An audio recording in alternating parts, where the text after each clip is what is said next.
And you're actually watching these guys hit a little bit, and you can talk about this, but it seemed like everybody said that things didn't look great on Saturday. Rivera kind of lit into them, and they looked a little bit better yesterday. Yeah, I think that's pretty fair. Saturday's practice, keep in mind, they had an off day Friday, and basically the feel, having been through a number of training camps now, any day you have an off day, coaches want a fired up and kind of a tight practice the next day.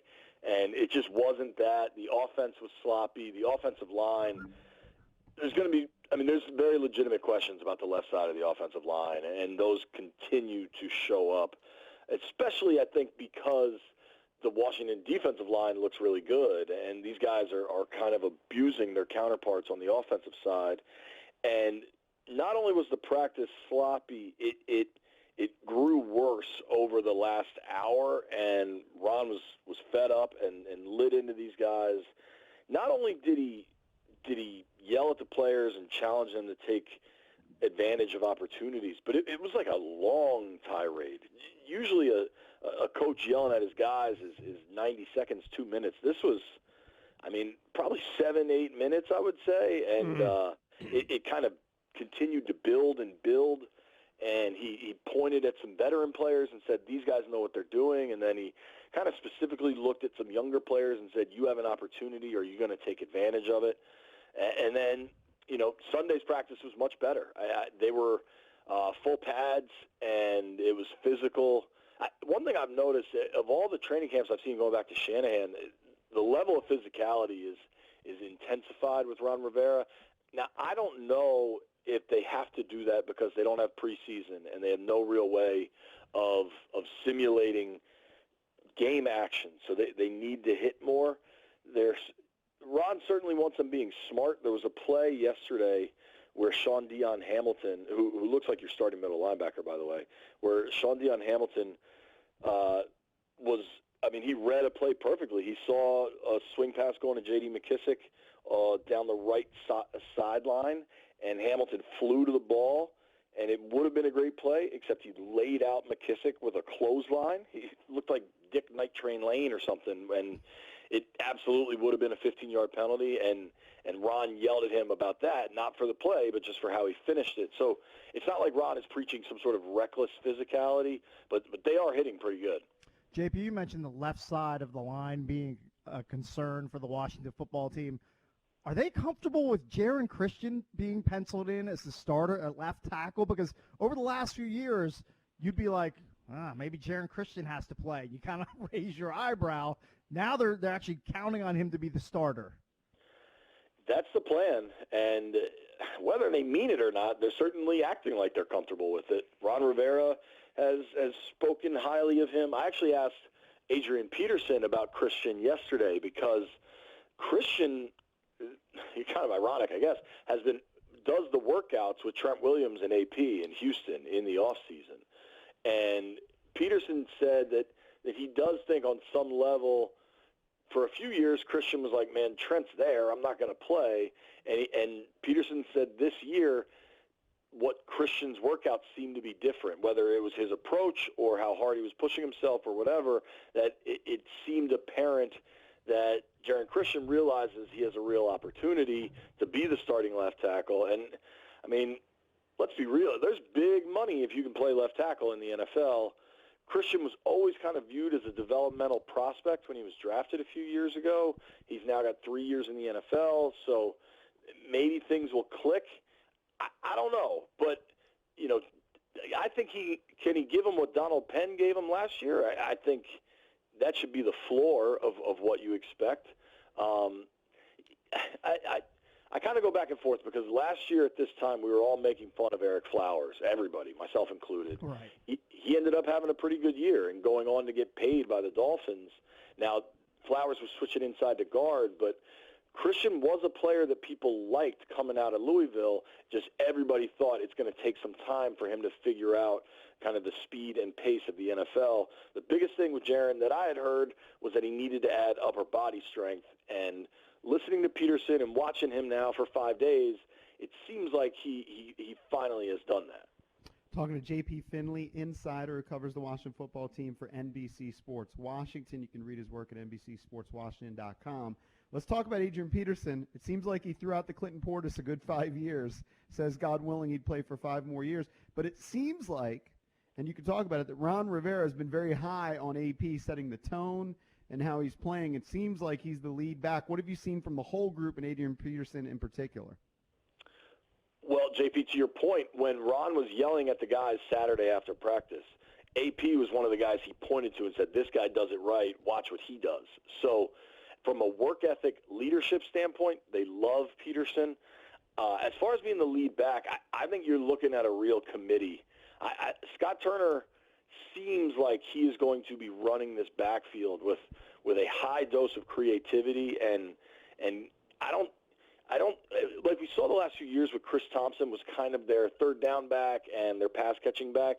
I think they want these guys to be way more fluid so that they have some level of unpredictability depending on which back is in the backfield. So AP is obviously kind of a lead down back. I think he'd be a short yardage back for this team for sure. I just think there's going to be a lot of opportunities for all of these guys, and that includes Bryce Love and Antonio Gibson. It's been interesting listening to AP talk about Gibson particularly, because I think he's kind of wowed by his physical tools, and it's just crazy. I mean, Adrian Peterson's a first ballot sure thing Hall of Famer. To listen to him talk about a third round rookie out of Memphis and be impressed is just it's kind of a crazy display of where we are. I wouldn't say lead back. I think AP to start the year will certainly be the lead back, but Ron has talked repeatedly this offseason about how he likes to build his teams to be better later in the year, and I think if they can get Bryce Love out there and trust him and the knee is okay, I think they'll build more carries for him as the season progresses, and I think Antonio Gibson is so raw, and not having an offseason really hurts some of these rookies. I think as the season goes on and they figure out his role, whether it's lining up in the slot or lining up in the backfield, he'll start to get more work. But Peterson is certainly the leader of a young running back room.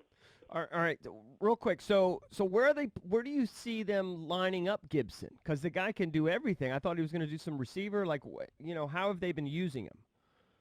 I think it'll be a little bit of both. The key to Scott Turner is that there's motion on almost every play. So I think you'll see Gibson and Steve Sims in motion. I mean, based on what we're seeing right now, 2/3, 60, 70% of the time they're on the field. So where they line up might not be as important as kind of where they finish when the ball is snapped. Right. And I think all of that is done by design to one, keep the defense on their toes, to make them react. And ideally, it will create opportunities for Dwayne Haskins to know where the defense is going to be and how they're set up pre-snap, so maybe he can identify where he wants to go with the ball. And, I mean, that's what really good quarterbacks do, is they have a good idea who's going to be open before the ball's even snapped. And I think some of the motion will help Haskins. All right, so let's get to the quarterbacks then. So part of the tirade we were led to believe was because of the uneven play on Saturday from the quarterbacks. I know you reported that on Sunday Haskins looked a lot better. Break down both those two guys. I'm not as interested in Kyle Allen, but maybe he's more of a factor than than I think. But you and I were going back and forth, and you were talking about how Alex, looks remarkably smoother when he's actually out on the field playing than when he's walking off the field. How's Alex looked and how's Dwayne looked? And if you compared the two, can you see, one ahead of the other in any sense? Well, I don't think you can compare the two until Alex goes through some 11 on 11. Right. Going through 9 on 9 has been really impressive, and he's had to evade some pass rush, and he got an O-lineman kind of shoved back into him. But it's still, until there's, the way Ron explained the difference between 9 on 9 and 11 on 11 is 9 on 9, the pass rush is just coming from in front of you so you can see it and move. Mm-hmm. When you have it coming down on the edges as well, you might not know what's behind you, and I don't think they're ready for Alex. I think the next step for Alex is going to be he'll be on the field for 11 on 11, but it's going to be during kind of run game installations where it's just a ton of handoffs. And Ron said he's nervous about watching Alex Smith in those situations, right? Yeah, he said that to me in an interview. I think it was just honesty. I was too. I mean, my jaw hit the floor when Alex Smith was out there against the pass rush. And I know it's controlled and he's not supposed to get hit. But, I mean, it happens with some regularity that an O-lineman slips and falls, a D-lineman slips and falls, and there's just some action on the ground at quarterback's feet is entirely normal. How's he look, though, when he's doing it? He looks good, man. It's crazy. He looks – and I think we tweeted about this, EB. He looks better playing football than I think he does walking around in that orthotic. He explained it to us that the orthotic is really uncomfortable on his foot, so I think that's why kind of, you know, the video of the Champagne looked a little dicey, and sometimes you see him walking, it looks like he has a strange gait or a limp, but when he's playing, when he's dropping back, his footwork looks clean. And I don't, and that's now 5 days, and I had heard that was going on beforehand. So what about the throws? Like, you know, like how accurate has he been? That sort of thing. Accurate. He looked like in the 7 seconds of a football snap, 5 seconds, whatever it is, he looks like he did 2 summers ago at Richmond. And I don't mean that as an exaggeration. It's just crazy. Yeah, that's unbelievable. And what about Haskins? Wait, has it been uneven or just the one bad day? What's been the overall sort of look from him? Uneven. When he missed, everybody when they play golf has a miss, right? Like I pull things left. Haskins' miss is he sails the ball. It's just a little bit high. It's a bad miss. And that's either he's late and trying to overpower it or he's not setting his feet.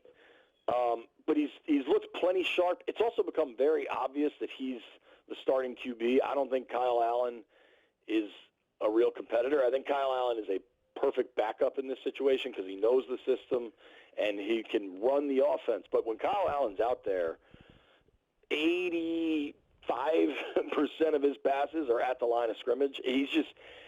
He's taking what the defense is giving him, and there's not a lot of looking downfield, whereas Dwayne is looking to make plays. Dwayne takes shots. I don't think the coaching staff wants him to lose that. I think they value that. I think there's a lot of learning going on, but one thing I've been impressed by, if you remember what Ron said for months this offseason is, you know, as long as my guys are out there doing what they're asking, doing what we're asking and playing within our system and what we're coaching them, I'm never going to say a bad word about them. And that's how he builds trust with his players. That's what he's been doing with Dwayne for a week now. He hasn't said a single bad word about Dwayne. We've asked about some of the inaccuracies. He says, I'm not worried about accuracy for young quarterbacks. I'm worried about decision-making. I'm worried about them getting their body in the right place for throws. And so I do think there's some serious relationship building going on that will have value. You know, I don't know if it'll have value week 1 against the Eagles, but maybe over time that can build something that Dwayne can really trust. I also think Dwayne might be better when the lights are on. I mean, even last year as he progressed, he was better on the field, I think, reacting and just being an athlete. And I think we're going to see some of that. Dwayne's putting a lot of work in. I'm not worried about him right now, but it hasn't been a great – if Dwayne had come out and been lights out, it could eliminate any possible quarterback conversation. He hasn't done that, but I don't think there's still much of a quarterback conversation going beyond Dwayne as the starter.